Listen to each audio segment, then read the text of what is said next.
Welcome to ஸ்லோஸ் kitchen. இன்னைக்கு நம்ம மணக்க ருசிக்க ஒரு வறுவல் ரெசிபி உருளைக்கிழங்க வச்சு செய்ய போறோங்க. இந்த வறுவலை நீங்க சூடான சாம்பார் சாதம், ரச சாதம், தயிர் சாதம், கலவை சாதம் இந்த மாதிரி எல்லா வகையான சாதத்துக்கும் வச்சு பரிமாறலாங்க. அது மட்டும் இல்லாம இது செய்யறதுக்கு ரொம்ப டைம் எடுக்காது, சீக்கிரமா செஞ்சிடலாம். வாங்க வீடியோக்குள்ள போகலாம். நான் உருளைக்கிழங்க தண்ணியில் கழுவி எடுத்து வச்சுருக்கேன். இதை ஃபஸ்ட்டு நம்ம தோலை நீக்கிடலாம். அடுத்ததாக நம்ம தோலை சீவி வச்சுருக்க உருளைக்கிழங்க ரவுண்டாக தின்னாக கட் பண்ணி எடுத்துக்கலாம். ரொம்ப திக்காக கட் பண்ணி எடுக்கக்கூடாது. பாருங்கள், இந்த மாதிரி மெல்லிஸாக கட் பண்ணி எடுத்துக்கணும்.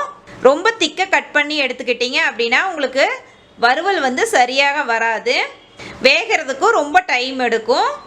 இப்போ கட் பண்ணி வச்சுருக்க ஸ்லைசஸ் எல்லாத்தையும் நம்ம ஆல்ரெடி நான் தண்ணி பிடிச்சி வச்சுருக்க ஒரு பவுலில் இப்போ இதில் ஆட் பண்ணிடலாம். இல்லைன்னா உங்களுக்கு கலர் சேஞ்ச் ஆகிடும். இதே மாதிரி மீதி இருக்கிற எல்லாத்தையும் நம்ம கட் பண்ணி தண்ணியில் போட்டு வச்சுக்கலாம். அடுப்பை பற்ற வச்சுட்டு கடாயை அடுப்பில் வச்சுட்டு எண்ணெய் சேர்த்திக்கலாம். எண்ணெய் நல்லா காஞ்சதுக்கப்புறம் கடுகு 1/4 ஸ்பூன், கடலைப்பருப்பு 1/2 ஸ்பூன், உளுத்தம்பருப்பு 1/2 ஸ்பூன். நம்ம சேர்த்துன எல்லா பொருட்களுமே நல்லா பொரிஞ்சு வந்ததுக்கப்புறம் ஆல்ரெடி கட் பண்ணிட்டு தண்ணியில் போட்டு வச்சுருக்கோம் இல்லைங்களா, அந்த உருளைக்கிழங்க தண்ணியை வடிச்சிட்டு நம்ம சேர்த்திக்கலாம். அடுப்பை சிம்மில் வச்சுக்கோங்க. கொஞ்சமாக கருவேப்பில்லை, பொடி உப்பு கொஞ்சமாக சேர்த்திட்டு அடுப்பை சிம்லேயே வச்சுட்டு நல்லா வதக்கிக்கலாம். அடியில் பிடிக்காத மாதிரி நல்லா ஃப்ரை பண்ணிக்கோங்க. நல்லா 3/4 வாசி வெந்துடணும் உருளைக்கிழங்கு. நீங்கள் மெலிசாக கட் பண்ணியிருந்தீங்கன்னா தான் உங்களுக்கு நல்லா வேகும். இந்த மாதிரி கண்டினியூஸாக நீங்கள் கலரி விட்டுக்கிட்டே இருக்கணும், அடியில் பிடிக்காமல் பார்த்துக்கோங்க. இப்போ பார்த்தீங்கன்னா நல்லா 3/4 வாசி நல்லா வெந்துருச்சு. இந்த ஸ்டேஜில் மசாலா பொருட்கள் ஒவ்வொன்றா சேர்த்திக்கலாம். அடுப்பை சிம்லேயே வச்சுக்கோங்க.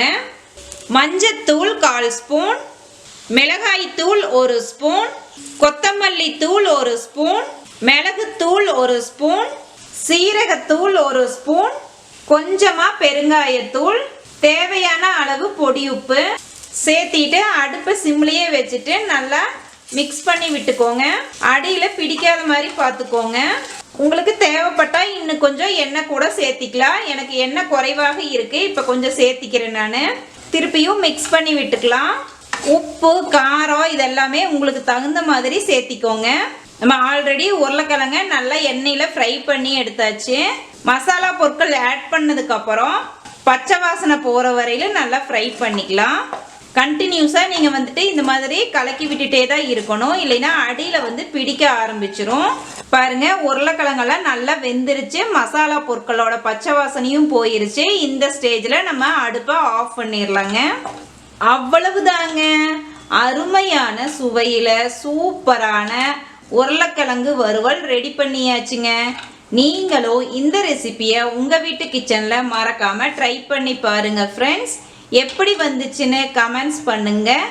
நெக்ஸ்ட் வீடியோவில் உங்களை புதுவித ரெசிபியுடன் மீட் பண்ணுறேங்க. Bye bye friends.